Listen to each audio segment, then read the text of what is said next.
Hello, my name is Caden, and today we're going to replace the cooling fan assembly on the AC fan on a 93 Chevrolet Lumina, and with a 3.1 liter multi-port engine. And to give you a better clue, this is also the Euro sub model, which is a little more top of the line on these cars. So I'll just get right to it. So you don't really need to disconnect the battery for this. The reason I say that is because like the negative terminal's like kind of down in a crappy spot right there, and you don't really need it. There's no power going to these fans right now. But the first thing we'll do is we'll reach down and unplug it. These can be a pain sometimes. There is a little locking tab that you gotta lift up and hold down on.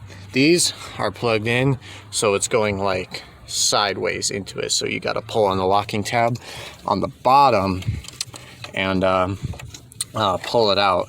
But sometimes it takes a little time. Sometimes you got to get it from the bottom of the car, which is what I ended up doing last time.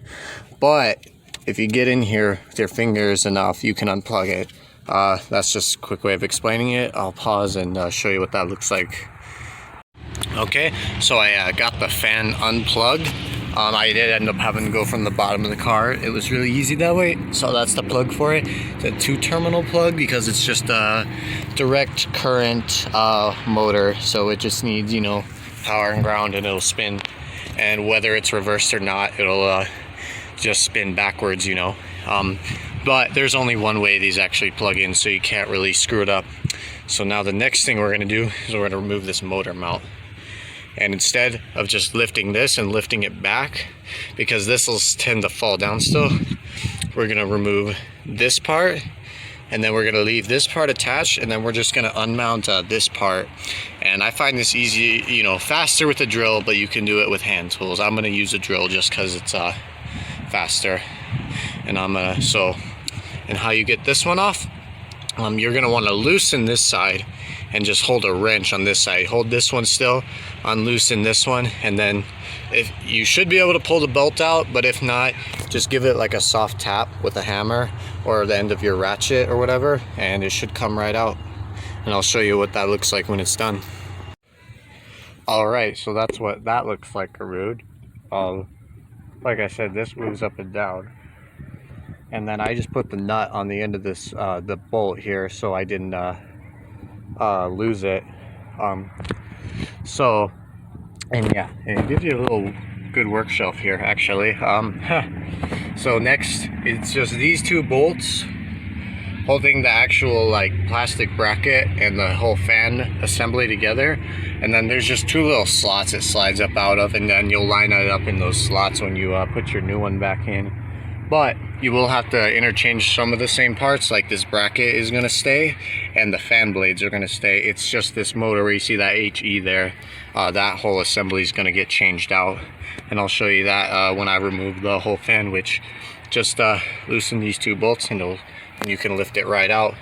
And with that, with this motor mount out of the way, it just, you know, gives you so much room, and it's only 5 bolts. It's really that easy.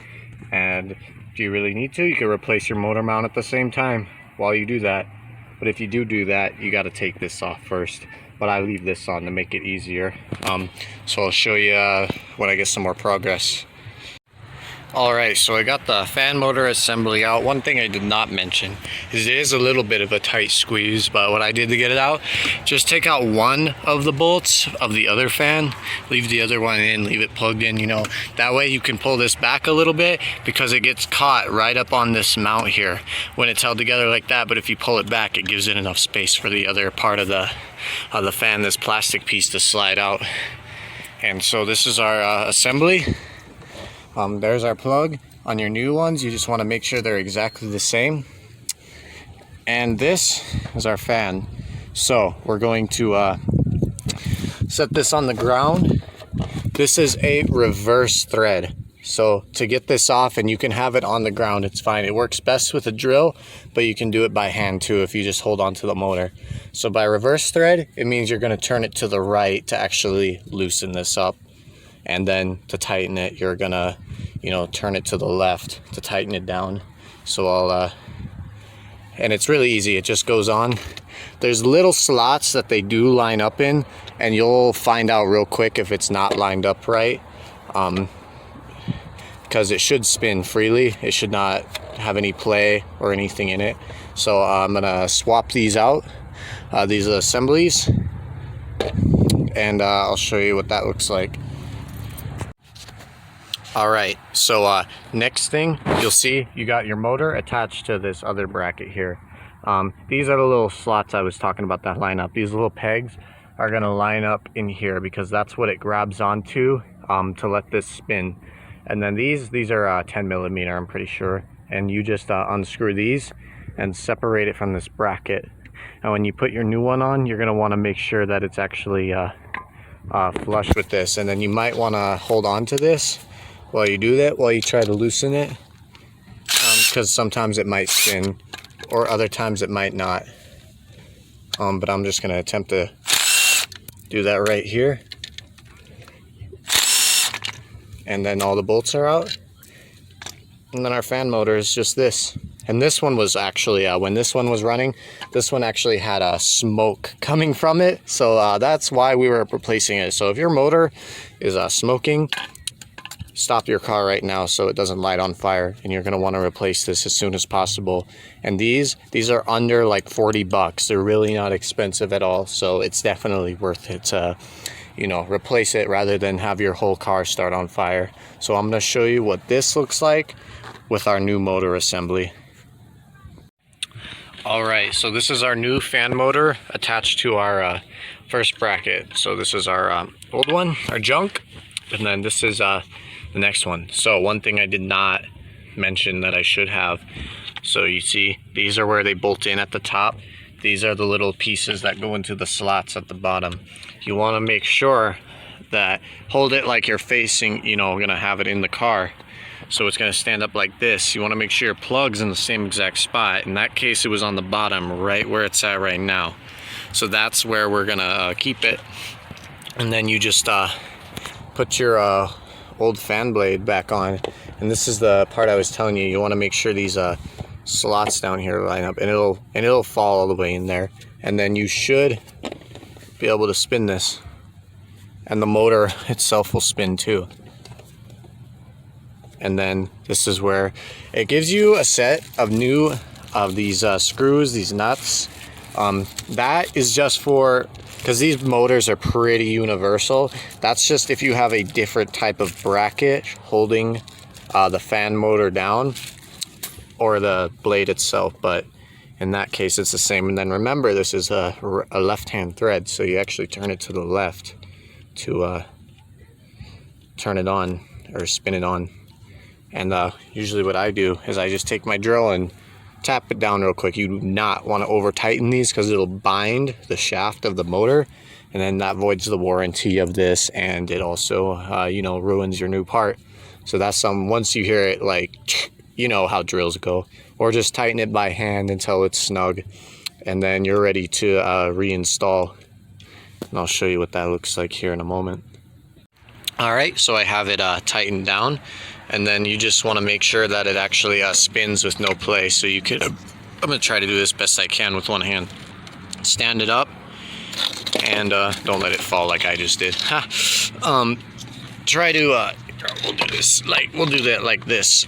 Stand it up and just make sure that the fan spins freely, and that it's not wobbling back and forth. You don't want any play in this whatsoever. Sure, you might have a little just because the plastic flexes, but no, when you spin this, there should not be any back and forth movement. And as you can see, we have no back and forth movement.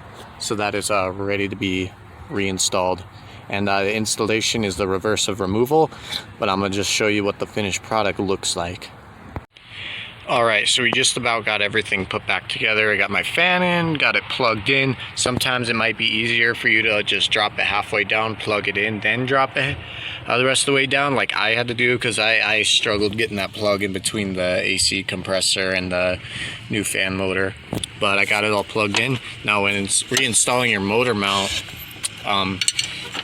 you're definitely going to want to line it up, of course, in the same exact spot, but start by getting your bolts finger tight,